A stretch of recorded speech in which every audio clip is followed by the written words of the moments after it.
Não sei se todos conhecem este livro. É um livro psicografado pelo Chico Xavier, né, ditado pelo espírito Irmão X, e que tem lições realmente valiosas e que merece a nossa atenção, merece a nossa reflexão. E num desses capítulos, o de número 32, ele vai falar do tema que nos traz aqui para essa reflexão de hoje: doentes e doenças. Então talvez alguém, quando viu o tema, pensou assim: nossa, será que ele é médico? Qual que é a área que ele atua? Não, a minha reflexão não vai ser uma reflexão médica, né? A nossa reflexão vai ser simplesmente tentar extrair desse capítulo algum ensino moral, algum tipo de instrução que nos auxilie a atravessar estes períodos em que eventualmente somos de fato acometidos por alguma doença no corpo físico. É bom ressaltar sempre que Humberto de Campos era, digamos assim, ele tinha um estilo enquanto encarnado, depois manteve isso no mundo espiritual, que era um grande contador também de contos. Então a gente precisa ressaltar que o que será lido aqui por mim hoje, eu vou fazendo algumas pausas até para não tornar a fala muito cansativa. É bom dizer, se não precisa ficar preocupado, será que isso realmente aconteceu? O grande ponto aqui é a gente extrair o conteúdo moral, tentar nos situar ali, talvez, na posição daqueles que estão aqui doentes na história narrada por Irmão X, e perceber, será que a gente também não teria o mesmo comportamento? Como nos comportaríamos se estivéssemos nós na situação dos enfermos tratados aqui no estudo de logo mais?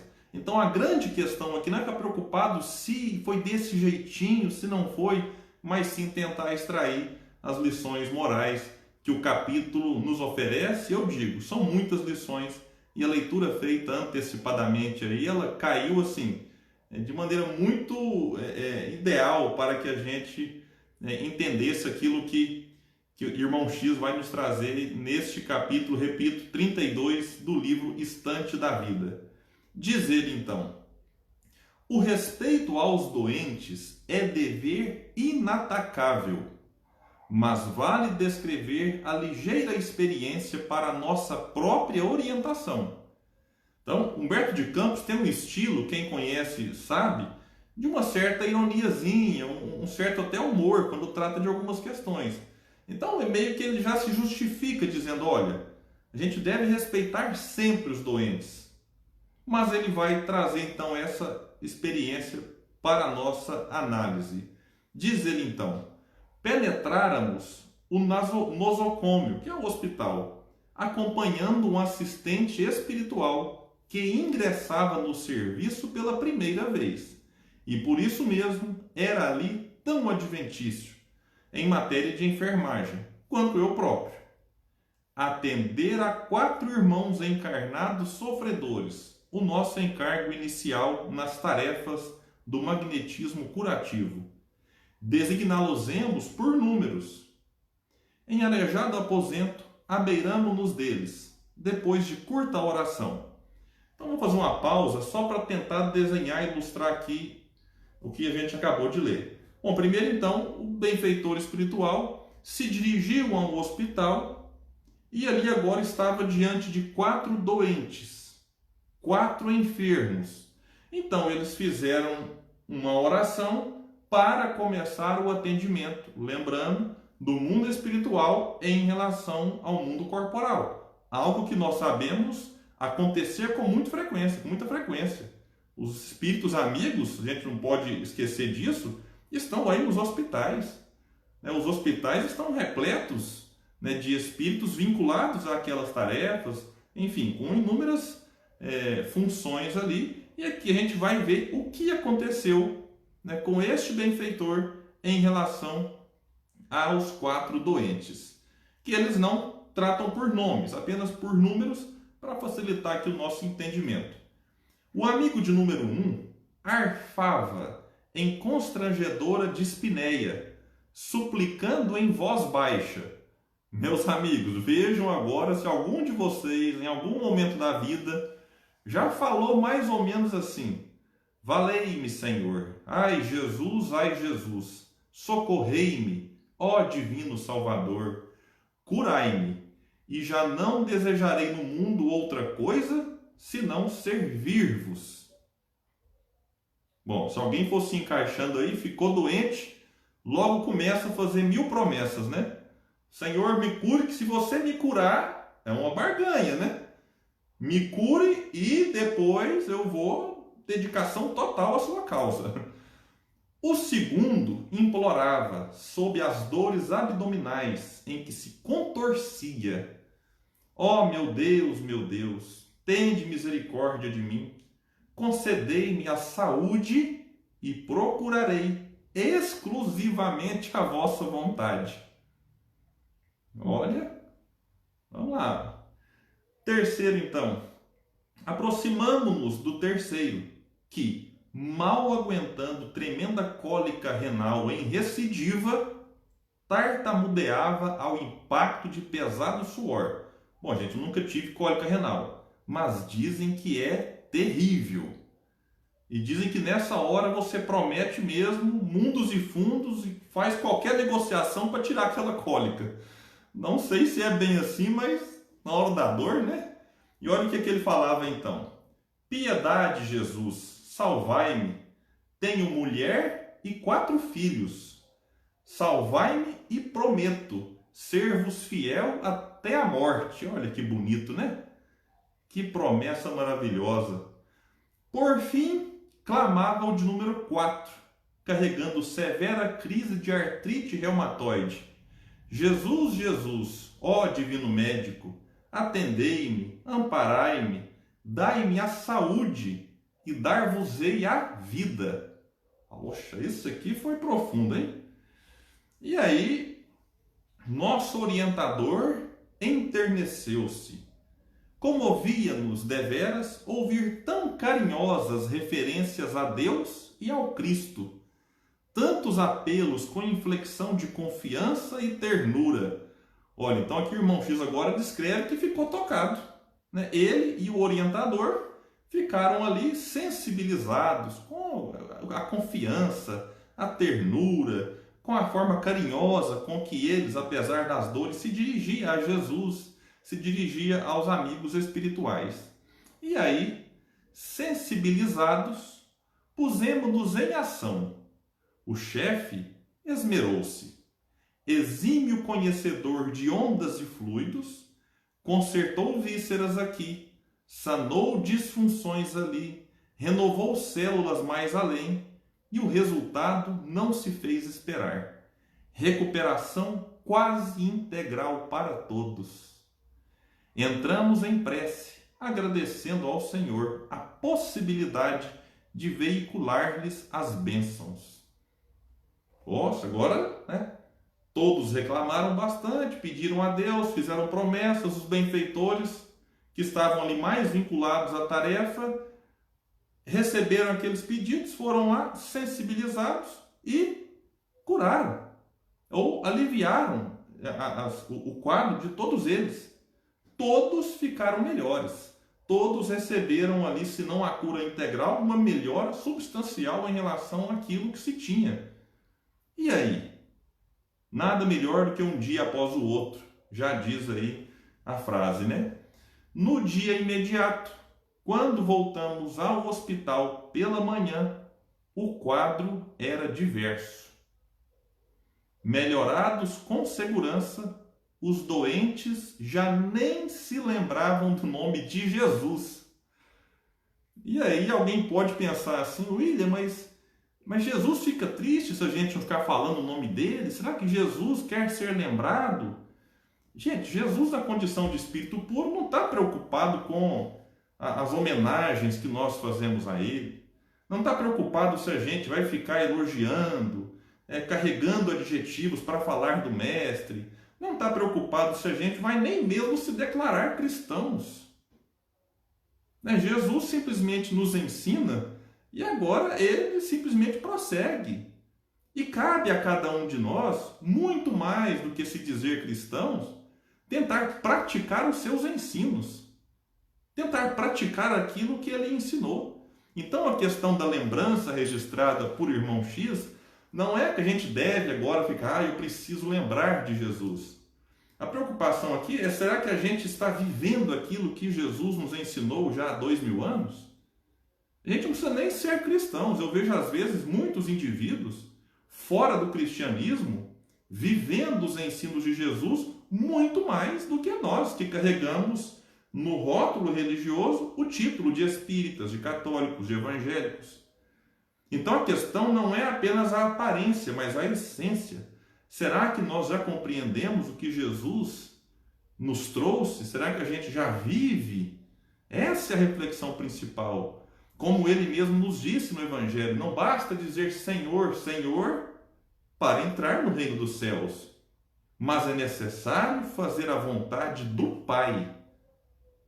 Então a falar talvez foi o grande pecado dos fariseus, que ficaram conhecidos, né? Faça o que eles falam, mas não faça o que eles fazem, porque havia uma distância entre aquilo que eles recomendavam e aquilo que eles faziam.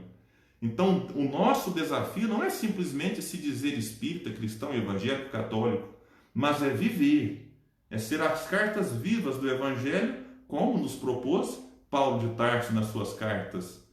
E aí, voltando para a lição, o benfeitor diz então que no dia seguinte eles não se lembravam e eles decidem se aproximar daqueles 4 novamente e ver ali como é que cada um deles reagia à melhora em relação ao dia anterior.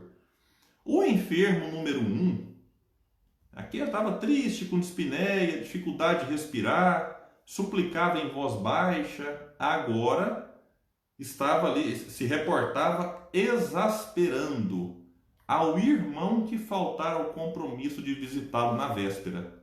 E dizia: aquele malandro pagará. Já estou suficientemente forte para desancá-lo, ou seja, espancá-lo. Não veio como me prometeu, porque me deve dinheiro, e naturalmente ficará satisfeito em saber-me esquecido e morto. Olha como o quadro desse aqui mudou. Antes um coitadinho pedindo ajuda para Jesus, agora já dizia que vai espancar o irmão. Já deixou-se tomar pela cólera, como nos disse a lição lida antes da nossa fala. O segundo esbravejava. Ora essa, porque me vieram perguntar se eu queria orações? Já estou farto de rezar, quero alta hoje, hoje mesmo. E se a situação em casa não estiver segundo penso, vai haver barulho grosso. Gente, olha a situação. Como é que a coisa mudou rapidamente? Agora não queria mais saber de oração, já queria alta, né? Já se colocando, né? Algo que é inclusive muito atual, se colocando na condição de médico. Agora ele é que se dá alta, né? Opa, eu quero alta hoje, hoje mesmo. Ele é que sabe a hora que deve receber a alta. E já prometendo violência, se chegar em casa e não tiver como pensava. O terceiro reclamava: quem falou aqui em religião? Não quero saber disso, chamem um médico. E gritando para a enfermeira que assomara à porta, disse: moça, se minha mulher telefonar, diga que sarei e que não estou. Esse aqui é o terceiro lá, é o que falava, lá que tinha, né? Cadê aqui? Deixa eu voltar aqui no amigo de número 3. Ele falou que tem mulher e 4 filhos, quando estava ruim. Agora que ficou bom, eu falei assim: se minha mulher fala que eu não ligar, fala que eu não estou. Já esqueceu a esposa, né? 0 saudades no caso aqui, né? O doente de número 4 vociferava para a jovem que trouxera o lanche matinal: saia da minha frente com seu café requentado, antes que eu lhe dê com este bule na cara. Olha que gentileza, né? Que educação. Como é que em 24 horas o indivíduo estava ali coitadinho, falando que ia dedicar a vida dele à causa do Cristo, agora já ameaça a enfermeira, a atendente ali, de jogar o bule na cara dela. E aí, atônitos, diante da mudança à vida, recorremos à prece. Olha, então, o irmão X e o benfeitor que atendia o quadro fizeram uma prece. E o supervisor espiritual da instituição veio até nós, diligenciando consolar-nos e socorrer-nos. Quando eu li isso aqui, eu logo lembrei do Chapolin Colorado, né? E agora? Quem poderá nos defender, né? Porque, coitado, eles melhoraram o quadro dos pacientes. Agora estão todos revoltados, todos com gestos de violência, de cólera, de ira, desejando-lhe algum tipo de revide, algum tipo de comportamento totalmente em contradição com aquilo que haviam solicitado no dia anterior. E aí, após ouvir a exposição do mentor que se responsabilizara pelas bênçãos recebidas, esclareceu bem-humorado: sim, vocês cometeram um pequeno engano. Nossos irmãos ainda não se acham habilitados para o retorno à saúde, com o êxito desejável. Imprescindível baixar a taxa das melhoras efetuadas. E, sem qualquer delonga, o superior podou energias aqui, diminuiu recursos ali, interferiu em determinados centros orgânicos mais além e, com grande surpresa para o nosso grupo socorrista, os irmãos enfermos, com ligeiras alterações para melhoria, foram restituídos ao estado anterior para que não lhes viesse a ocorrer coisa pior. E assim a lição se encerra. E a gente precisa trazer aqui então algumas reflexões, porque como a gente faz algumas análises, e certa vez Oscar Wilde disse uma frase, né, se os deuses quisessem castigar os homens, bastaria atender os seus pedidos. Já pensou? Né? Às vezes, vamos imaginar só, se Deus resolvesse atender de maneira assim incondicional e irrestrita todos os nossos pedidos. Seria o caos. Primeiro que é impossível um negócio desse, porque às vezes o meu pedido vai ao encontro, vai com o sentido contrário ao que o outro quer. Então isso é impossível, mas apenas por efeito aí de imaginação, seria muito pior, porque no nosso estágio evolutivo a gente não compreende o que é de fato melhor para nós. E às vezes a doença é algo que a gente precisa até para se comprometer menos. Então, às vezes, a doença se transforma numa prisão, limitando as nossas ações para que, com a liberdade mal exercida, a gente não cometa outros crimes, outros equívocos. Então, nesses casos aqui, é melhor que os indivíduos ficassem no leito, com a sua liberdade limitada, do que plenamente livres para cometer violências, para agredir, para matar, para ofender.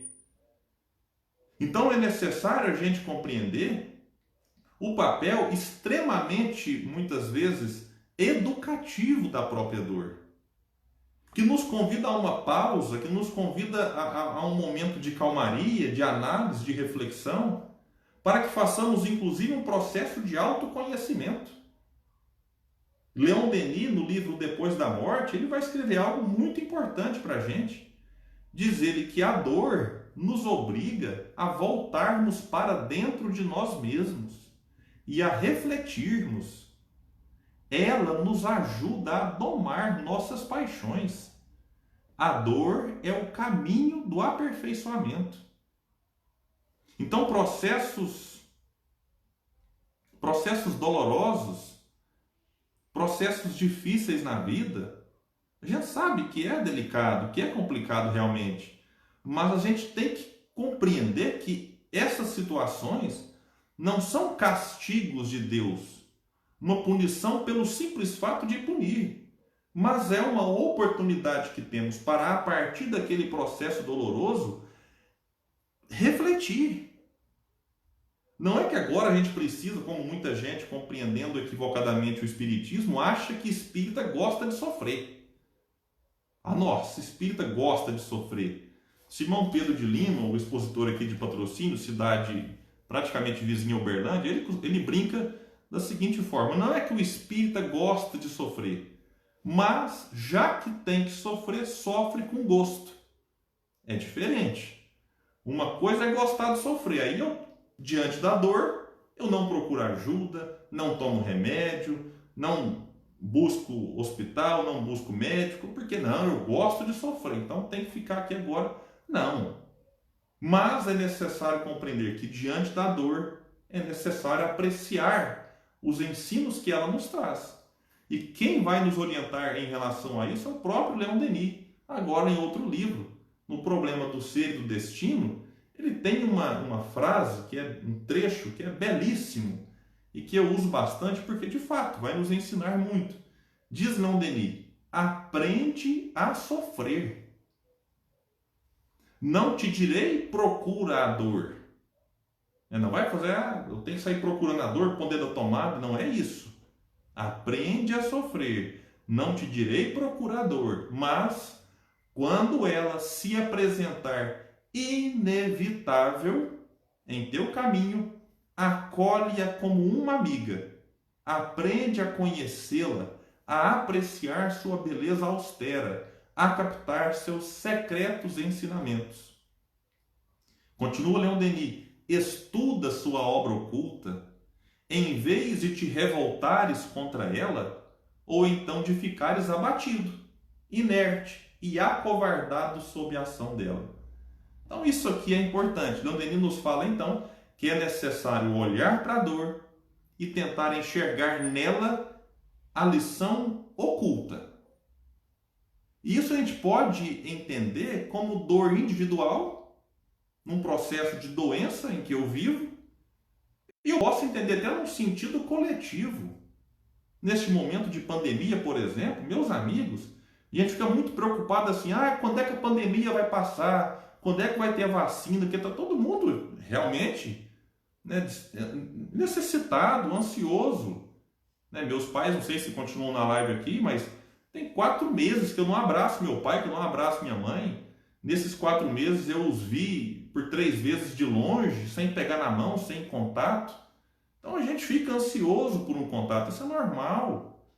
Mas mais importante do que saber quando é que vai ter a vacina que vai nos devolver a um que diz ser um novo normal, até porque o antigo normal não estava bom.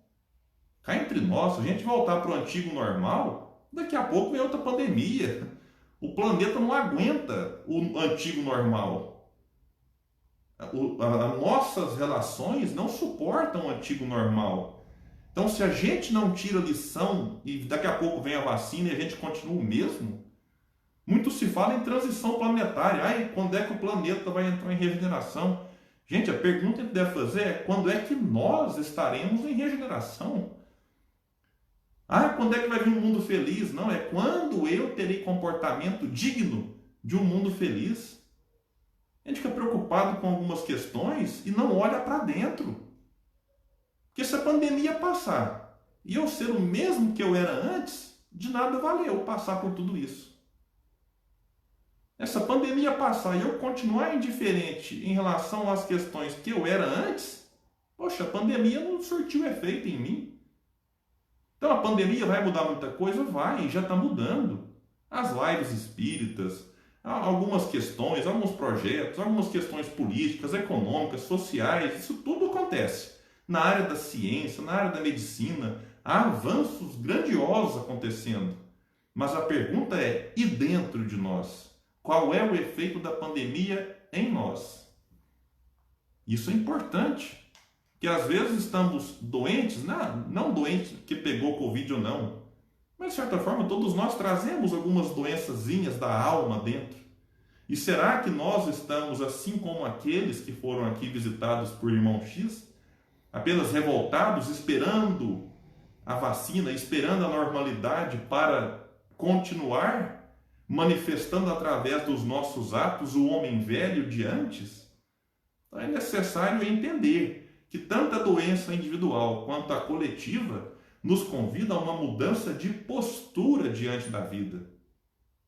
Esse é o ponto. A doença em si precisa ser melhor compreendida. Qual é o uso que estamos fazendo do momento presente? Ou qual é o uso que estamos fazendo do momento pessoal, de dificuldade, de dor, de isolamento, de ausência, dificuldade financeira? Então é importante olhar para tudo isso. E voltando para a questão doença e saúde, Epiteto tem uma frase importante para a nossa reflexão, que Leon Denis coloca numa de suas obras, agora é o Depois da Morte. Ele diz assim: é um equívoco imaginar que a saúde seja um bem e a doença um mal. Mas quando a gente olha e fala, não, ele está de brincadeira comigo, né? Só que ele vai explicar. Como o pensador que era, ele pensava além. Quando eu li isso aqui, eu fiz uma pausa e falei, não, eu não concordo.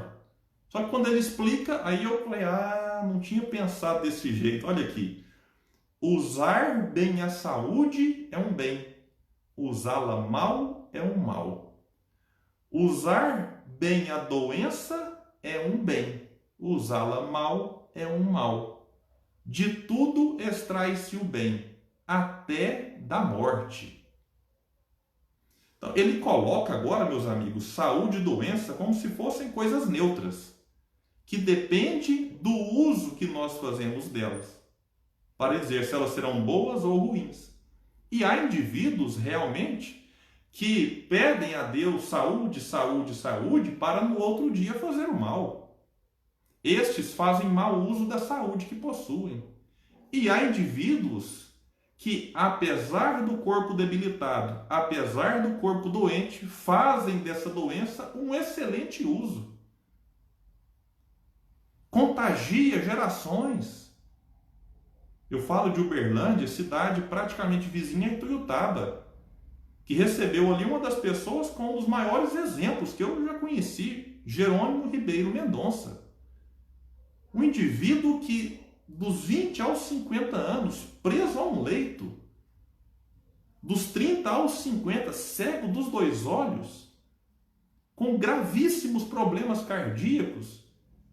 E a gente pode pensar assim, e aí, ficava só ali, inerte, fisicamente inerte, mas era um indivíduo que a sua doença chamava a atenção e o seu comportamento diante da doença também, que ele conseguiu, apesar da doença, fundar um centro espírita, fundar um lar para crianças, gravar LPs, escrever discos e consolar multidões. Pessoas saíam de longe, vinham para visitá-lo. E ainda hoje ele continua nos encantando com o seu exemplo. E a sua mãe, que tinha ali mais 10 filhos, ela dizia, meu filho do céu, eu estou quase acreditando nesse negócio de reencarnação, porque eu tenho vários filhos. Você é o único paralítico e o único que não para em casa. Então, deve ter alguma explicação nisso. E ele brincava e ria e dizia, mamãe, mas a pior paralisia não é a do corpo, é a da alma. E essa ele não tinha. Então, vejamos um exemplo de alguém que, apesar da doença, fazia dela um bom uso. E quando se fala em dor física, William, mas dor física é muito ruim. De fato, não é algo agradável, é natural. Se a gente colocar o dedo na tomada, que a gente tenha o impulso de tirar. Isso faz parte, é instintivo. Mas a gente precisa, inclusive, olhar para as dores físicas de uma outra forma, sem revolta, sem desespero, porque há indivíduos reencarnados agora, enquanto eu vos falo, com uma síndrome chamada Síndrome de Riley-Day. Estes, curiosamente, fazem tratamento para sentir dor, para ter sensibilidade. Eles não têm sensibilidade nenhuma. E sabe o que acontece com eles? Desencarnam cedo. Desencarnam jovens. Porque a dor é um alerta. Tem algo que não está bem. Procure ajuda. Estes, por não sentirem dor, desencarnam muitas vezes ainda jovens. Então, quando a gente sente dor, é um indicativo. Alguma coisa não está certa. E aí, se a gente não olha para isso e simplesmente leva a vida de qualquer maneira, sem prestar atenção nos sinais que ela nos dá, a gente não aprende, não tira a lição e a dor persiste. Mas se a gente olha e tenta extrair a lição, tudo muda. Tem um provérbio chinês que ele diz assim: quando não compreendemos a dor, ela nos dilacera.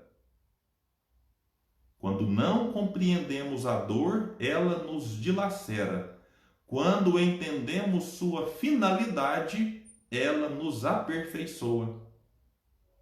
Olha, se eu estou com a dor e não compreendo o seu papel em mim, ela vai me dilacerando.